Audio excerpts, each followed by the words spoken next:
Hey, this is Sebastian from the Metal Gods Meltdown, and I'm joined by Stefan Weinerhall from the band Falconer, Sweden. It's a while till your new album, From A Dying Ember, gets released. Are you feeling impatient or are you feeling a little bit nervous as the release date is still far off? Or obviously releasing it when most of the world is on lockdown. I mean, it's not the first time, so I know what to expect, and it's like an average album release. Well, not average really, because it's going to be the very last album by Falconer, so that's pretty much the big news this time. Yeah, that's sad. Why is it going to be the last album if you just want to go out on a high, I guess, yeah? We took a pretty long break from the last album, and as I started writing music for this last one, I thought that I really would like to do something different in the future, because I've been with Falconer for 20 years and I know how to make good Falconer songs and so on, and I love the music, of course, but I mean, I've loved the movie Braveheart too, but I don't want to see it for the 21st time. So time to do something different, just to challenge yourself in matter speaking. So I let the creative time take the time it really needed to make this album as good as possible, to go out with a bang or something, not just going out with a so-so album. I had to make this as good as I possibly could do. Is it a concept album?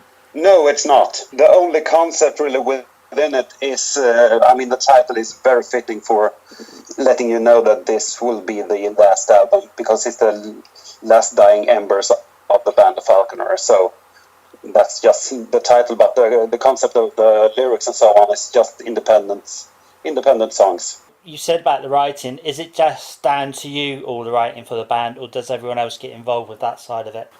No, it's normally I do like 95% of the songwriting, and it's just the same this time. Actually, the last song on the album, called Rapture, is co-written with my old friend Carl Beckman from my old band Mythotin.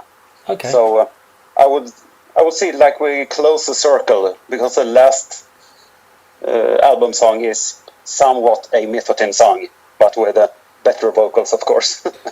So I'm not sure if you're going to be in lockdown when the album does get released, but if you are still in lockdown, are you thinking about doing like a live stream of the album as a release party sort of thing? We haven't done anything like that in the past, and we have no plans on doing anything really. Maybe get like a meeting with the band, like a last farewell, so to speak, but not anything public, no. And no more live shows or anything, so it's just the flame is gonna die out on the 23rd or 24th of June, or I don't really remember the date. So that's it, you're definitely not going to do a tour? We were pretty clear about it in 2015 when we did the last show in Prague Power, Atlanta. I know, but I asked that. Going to be the very last show. I asked that because Motley Crue said it was the end, didn't they? And they've come back. Yeah, they got some money in it. We don't. We don't really get anything from it. So, how much of an effect has this COVID-19 had on you personally? And you've said that you're going to be doing something different.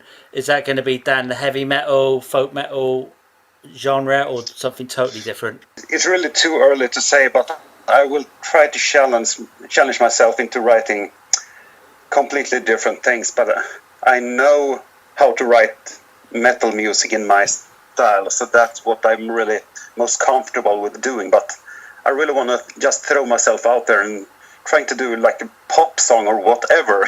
But I know that I tried to do it in the past too, but then I came to the point that I knew that, okay, I have a record deal with Falconer, so let's take the song and adapt it to Falconer, because then I know that it's going to be released.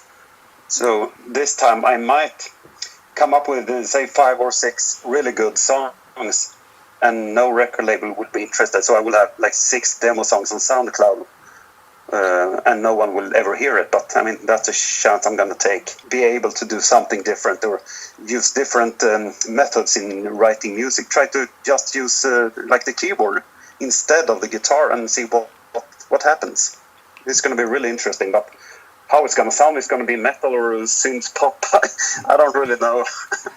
Cool. And of course, living in Sweden, there's a load of musicians around as well, so you can hook up with anyone, couldn't you? Really, be it pop, rock, maybe metal. not in our hometown because it's we've got about 15,000 people here. So, I mean, I know the musicians, and most of them are around my age who play metal music. So, I don't think I'm going to get anywhere else with that. But yeah, of course, in Sweden there are a lot of musicians, but I mean, I'm bound in my hometown. So, and I'm most of the times I've written just by myself.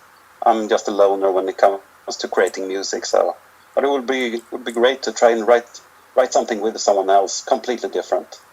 Cool. It would be a real blast. But yeah, we'll see what happens. So, what would you say has been your proudest moment with Falconer? Well, of course, the reactions we got from the debut album back in 2001. That's really something that I will always remember. And of course, when we first stood on the stage at Wacken, I think it was our third show ever, and we stood in front of thousands of people and just felt really out of place. A small garage band from Sweden playing at Wacken, and we didn't really know what we did on stage. And I've always thought that we really belonged in the studio. We played so seldomly on stage, so we felt like beginners every time. It didn't really feel as it was my right place to be, so to speak. I'm more of a creative person than a performer. The last show we did in Prog Power Atlanta, that was one of the best shows we did. So we had a really blast there and really great time, and the show went great also. So crowning moment for the live bit, so to speak. And we'll see what I think about this new album in a couple of years, because each time you release a new album, you think it's the best one, but you have to let a year or two pass before you can really judge it from a perspective. My favorite album of the Falconer, if I would not even consider the new one, because I don't have that distance yet. But apart from that, I would say Northwind is the best album. And the best song from the new album, I must say the ballad, Rejoice the Adorned. I don't play very much on that song, but I'm so very proud of that ballad. It's just perfect. No drums or no metal elements whatsoever, but just a perfect song. You could think about maybe doing a song for the Eurovision Song Contest, couldn't you? The thought have crossed my mind, because most of the contributions to that concert is just pure shit. So I know that I can make something better, but I mean, there are judges and jurors that pick the shit music, so I don't think that I would have a chance anyway. But I mean, the best songs on Eurovision was like in the 70s and 80s. Yeah. That's pure Schlager songs. Going back in time, can you remember the first ever performance with Falconer and how it felt to have people watching you? Yeah, it was in Bang Your Head in 2002. And I don't know if I've been that nervous at any time, actually. It felt very awkward because we were very well perceived, but we felt really out of place. We haven't played together at all live, and then suddenly we stood on a German stage, and it was just a very weird feeling. I remember that on that show we did our only cover, and we played "The Dark Lady" by Cher, and that was maybe quite an odd cover to choose, but I love the song, so it was fun to try it out.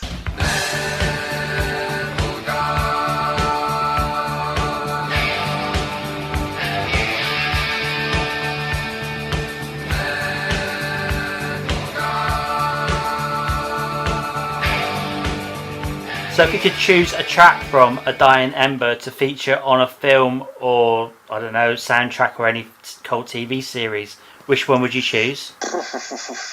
Well, the most commercial song would be the ballad, of course, but I think that the instrumental song, It's in a Gilded Rose, I think that song would maybe fit the Game of Thrones quite well. Yeah. Very medieval feeling with bagpipes and everything, so really, really great to at last have some bagpipes and keyed fiddle within Falconer, because that's the true folk instrument. So on the last album we finally got it, that the ballad Rejoice the Adorned will not just vanish away within the metal community, where most of the people just want dull bass drums and sing about dragons and swords, and maybe not even notice a piano ballad. And that would be a shame on that good of a song, I think. Can you tell us why we should check out From a Dying Ember? Well, if you like Falconer, I made my best to make this last album really have all the ingredients from the past. We have a ballad and we have very folkish tracks and a couple of really fast tracks too. So I think that everything you think about when you think about Falconer will be represented in this album. Because a couple of years ago I really tried to concentrate on just the folk elements and singing entirely in Swedish. And the reaction to that was the last album, Black Moon Rising, which had none of the folk elements, I think, just fast, cool songs. And this time I really want to make it like we did in the early days, just a mix of everything, just doing songs that are good, so to speak. Do you have any final words for your fans and our listeners? I want to thank all our fans that's been with us through all the years, and wish them a really good metal life, and I hope that they will think this is a good farewell for the band. And we've had a blast, but it's real time to move on and do something different. Hello everyone, this is Stefan from Falconer. You're listening to the Metal Gods Meltdown.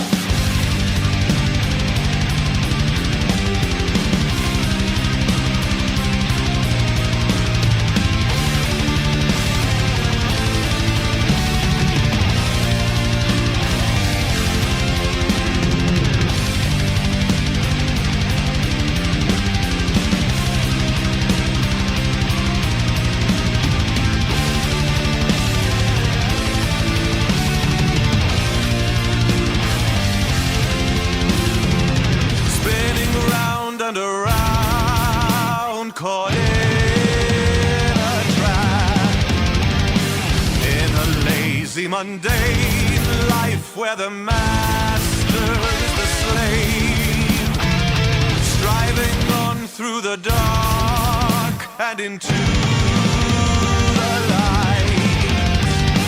Each day that passes by, lost in the void of the night. Take command and rise from slumber. Our time must not waste away. We're the rulers of our destinies. We're the kings and queens of our day. Take command and rise from slumber. Our time must not waste away. We're the rulers of our destinies. We're the kings and queens of our day.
Of goals in the simplest of days can be reached in a manner that enlightens the way. Don't let the wheel of life turn off your mind, but grasp hold of your fate and leave old pathways behind. Take command and rise from slumber. Our time must not waste away. We're the rulers of our destinies. command and rise from slumber. Our time must not waste away. We're the rulers of our destinies. We're the kings and queens of our day.